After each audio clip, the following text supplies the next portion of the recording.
चलिए, तो आप ध्यान दीजिएगा, जितने भी वीडियो हम लोग डाल रहे हैं यूट्यूब में, वो पूरा वीडियो आप देखिए, और पिछला वीडियो भी आप लोग देखिएगा। उसमें हिस्ट्री, ज्योग्राफी, पॉलिटी, इकोनॉमिक्स का सारा आपको पूरा मतलब यूट्यूब में डाल दे रहे हैं। ठीक है, अब आपको पूरा यूट्यूब में पूरा वीडियो मेरा मिलेगा।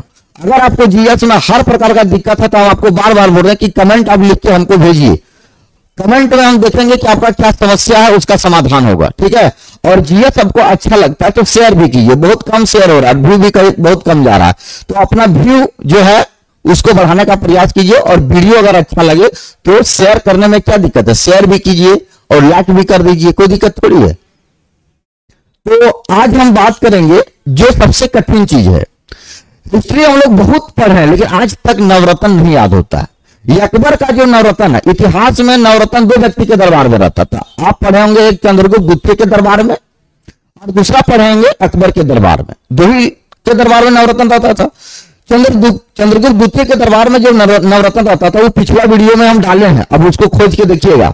और अकबर का आज नवरत्न बता देंगे, है ना। नवरत्न का मतलब होता है कि बढ़िया बढ़िया व्यक्ति अकबर के दरबार में रहता था।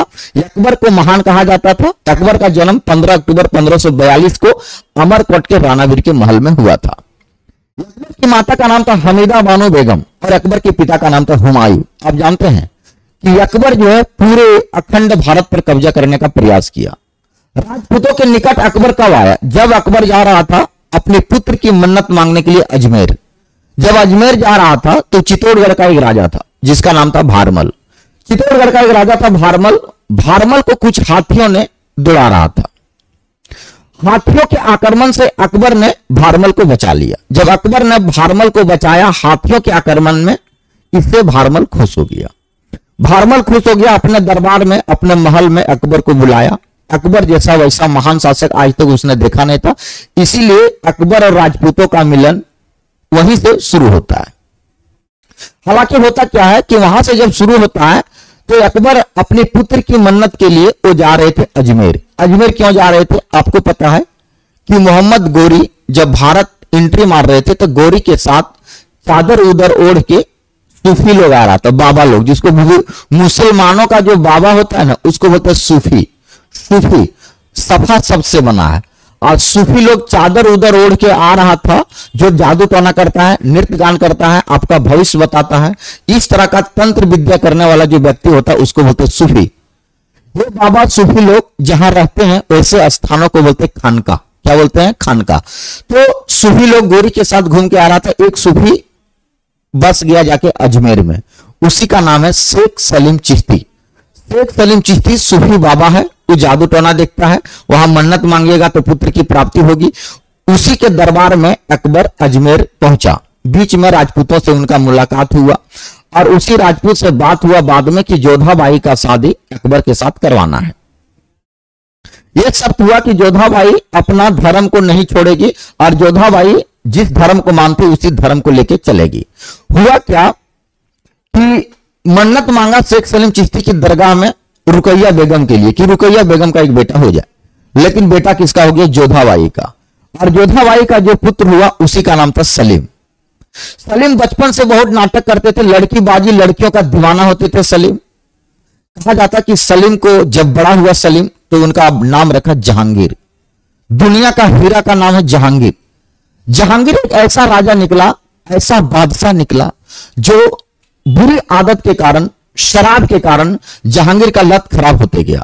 दिन प्रतिदिन उनका शरीर शराब पीते रहा। जहांगीर खुद अपनी पुस्तक में लिखता है कि मैंने 16 वर्ष की उम्र में दारू का प्रारंभ करना शुरू कर दिया। जहांगीर दो चीजों में बर्बाद था, एक शबाब और एक शराब। आप जानते हैं इसी कारण अकबर को डर था कि कहीं मेरे साम्राज्य को उखाड़ के फेंक ना दे, बर्बाद ना कर दे। तभी अकबर ने पूरा साम्राज्य को अपने पोता खुसरो के नाम पर करने वाले थे। जी हां, वही खुसरो जो जहांगीर के बड़े पुत्र थे। तो आप जानते हैं दोस्तों कि आज अकबर की पूरी कहानी और अकबर का पर्दाफाश करने वाले थे, लेकिन अकबर का बढ़िया से पढ़ा के मजेदार तरीके से, मेरे पास अभी उतना टाइम नहीं है, इसलिए हम नवरत्न का कुछ बात हम आपको समझाते हैं कि अकबर के नवरत्न, ध्यान दीजिएगा। अकबर के 9 रत्न मतलब 9 व्यक्ति, अकबर के दरबार में 9 व्यक्ति रहते थे, उनको 9 रत्न बोलते थे। उसमें से व्यक्ति का नाम था, एक का नाम था तानसेन। तानसेन, तानसेन के बारे में अगर आप जानते हैं कि तानसेन कौन था, बचपन से बेचारा का शौक था डांस और म्यूजिक सीखना। सरगम म्यूजिक में इनका एडमिशन हुआ था तानसेन का।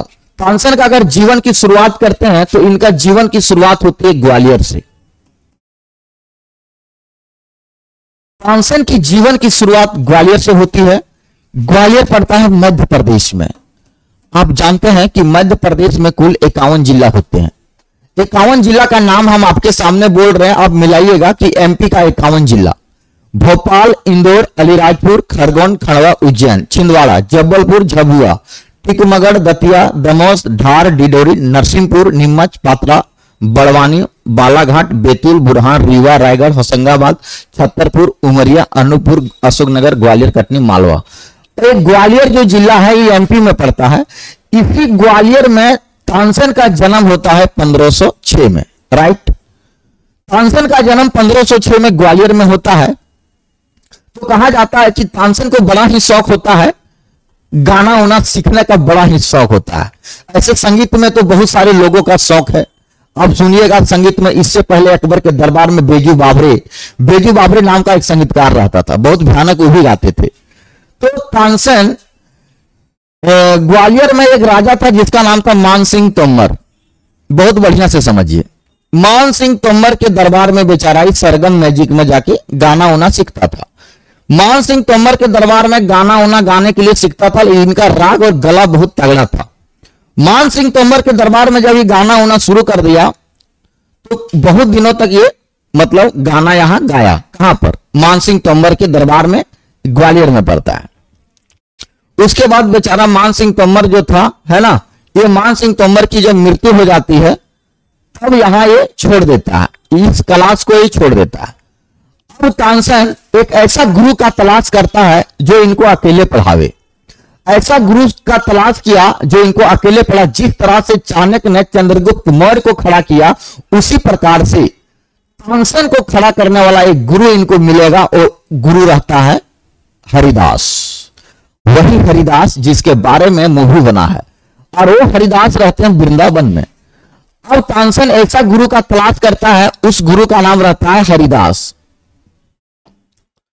अब ध्यान दीजिएगा, वृंदावन एक जगह का नाम है। ये वृंदावन में एक गुरु रहता है, उनका नाम रहता है हरिदास। कई बार एग्जामों में क्वेश्चन पूछा है, तानसेन के गुरु का नाम बताइए, नाम है हरिदास। भगवान के लिए बेचारा भजन कीर्तन करता था, लेकिन ये भी बहुत तगड़ा गाते थे, ईश्वर के लिए सिर्फ गाते थे, किसी के दरबार में यह नहीं जाता था। अगर ध्यान दीजिएगा तो किसी के दरबार में गाना नहीं गाते थे, ईश्वर के लिए हरिदास ने गाना गाते थे। हरिदास के पास पहुंचा तानसेन। तानसेन बोला कि हमको गाना गाने का बड़ा ही शौक है, आप हमको गाना गाने के लिए सिखाइए। हरिदास के दरबार में 12 साल तक यहां कठिन परिश्रम किया। 12 साल तक लगातार संगीत का माध्यम, 12 साल तक अगर लगातार मेहनत कर दे तो समझिए वो क्या होता है। उसी प्रकार से साल में रिजल्ट नहीं हो सकता है। जब तक समुद्र को मंथन नहीं कीजिएगा तब तक अमृत नहीं निकलेगा, और मंथन करने के लिए, अमृत निकलने के लिए उससे पहले विष भी निकला था जो शंकर भगवान ने पी लिया था। तो कठिन करने वालों को कभी, कोशिश करने वालों की कभी हार नहीं होती है। हम आज लिख के बताते हैं कि आप लोग कारण बताते हैं। जिंदगी में कभी भी कारण बताइएगा तो आगे नहीं निकल पाइएगा। 1 नंबर से फेल हो गए हैं, 2 नंबर मिस्टेक हो गया, इसमें हम छट गए हैं। कारण कोई नहीं सुनेगा, बस नहीं हुआ क्लियर बोलो, आप नहीं पढ़े, नहीं पढ़े तब रिजल्ट नहीं हुआ, जो पढ़ा उनका नौकरी हो गया। हम एकदम लिख के बताते हैं। जिस दिन तुम ठान लिया कि पढ़ लिया, उस दिन पढ़ लिया। कोई टीचर का तलाश मत करो, आप अपना दृढ़ निश्चय करो।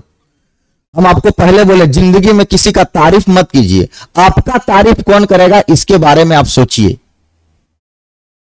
सोया कि नहीं? जिंदगी में किसी का तारीफ मत कीजिए, आपका तारीफ कौन करेगा इसके बारे में कभी सोच के देखिए कि मेरा तारीफ कैसे होगा। दूसरा का तारीफ आप करने में तो लगल रहते हैं। अगर आपको आगे बढ़ना है तो कोई कुछ नहीं आपको बताएगा, आप खुद मेहनत कीजिए और आगे बढ़िए। हम पहले भी बोल रहे हैं, खुद मेहनत कीजिए, आगे बढ़िए, सफलता आपको मिलेगी। और सफलता नहीं मिला तो रास्ता आप अपने आप बना लीजिएगा, लेकिन मेहनत करके देखिए। झूठा मेहनत नहीं होना चाहिए। मेहनत का मतलब कठिन मेहनत, पढ़ा का मतलब पढ़ा, नींद त्याग, एकदम सब कुछ त्याग दो, किताब लेके बैठो। उतारना नहीं है, आप लोग उतारने लगते, देख देख के कभी उतारो मत, नोट्स मत बना, डायरेक्ट किताब को दिमाग में बैठाने का प्रयास करो कि ये चीज दिमाग में कैसे, बीच में कॉपी नहीं आना चाहिए, बीच में कोई कॉपी नहीं, किताब और दिमाग, किताब और दिमाग। उस किताब को सारा डाल लीजिए दिमाग में, चल जाइए एग्जाम देने, कोई दिक्कत नहीं है। बात समझिए क्या कह रहे हैं। तानसेन को इसी प्रकार से 12 साल तक संगीत सीखना पड़ा, तब बेचारा एक महान संगीतकार कहलाया, ऐसे नहीं कहलाया। यही तानसेन हरिदास के पास बहुत दिनों तक रहा, पूरा गर्दा उड़ा दिया। जब ही गाना वाना गाने लगा तो बारिश हो गया। भीग जाने दो भीगी रात में, मजा आएगा उसी रात में। तानसेन का जब गाना गाता था तो खिड़कियां टूट जाती थी, कांच के गिलास टुकड़े टुकड़े हो जाते थे। और ये जब तानसेन अपना डेमो दिया तो इनका तीसरा गुरु था रीवा का राजा। रीवा एक जिला है जो पड़ता है मध्य प्रदेश में, और रीवा का जिला का नाम है रामचंद्र। रामचंद्र के पास जब अपना डेमो दिया तानसेन तो खतरनाक गाना गाया। कौन? तानसेन। और तानसेन जब गाना गाया खतरनाक, तो खिड़की इड़की तो टूट गया। जब इसकी सूचना अकबर को मिला तो अकबर पता है क्या किया, रामचंद्र के पास, रामचंद्र से युद्ध करके इस लड़का को अपने दरबार में लाया। और वो लड़का कोई और नहीं, वही तानसेन है।